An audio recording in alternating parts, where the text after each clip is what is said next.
Mga kaibigan ni Catherine Bernardo, may binulgar sa mga naganap sa kanyang 28th birthday celebration.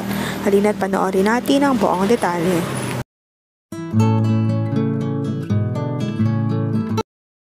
Marami nga ang invited sa 28th birthday celebration ni Catherine Bernardo. Kasama na rito sila Robby Domingo, Miles Ocampo, Joshua Garcia, Carlo Katikbak at ang kanyang mga best friend na si Aris Satrina at marami pang iba. May binulgar nga ang isa sa mga kaibigan ni Catherine Bernardo tungkol sa nangyari sa kaganapan sa birthday celebration ni Kat.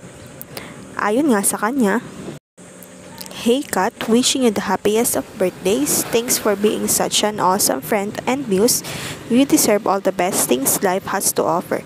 I've never seen you this happy and just full of life. Surrounding yourself with people who truly care about you makes the most epic celebration ever. Meaning last night, swipe till the end. Love, love, love you at Bernardo Kat."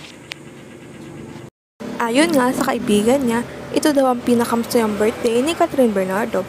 Dito din daw niya nakita na pinakamasaya si Catherine. Noong March 26 daw, doon niya lang nakitang enjoy na enjoy si Catherine Bernardo dahil wala nang bumabawal at nagagalit o nagsaselos sa kanya dahil wala na sila ni Daniel Padilla. Sa ngayon, maghintay na lamang ng latest update sa Katniel. Huwag kalimutang mag-like at subscribe sa aking YouTube channel, Selyang Beats, para updated kayo sa mga balita. Maraming salamat po sa panonood.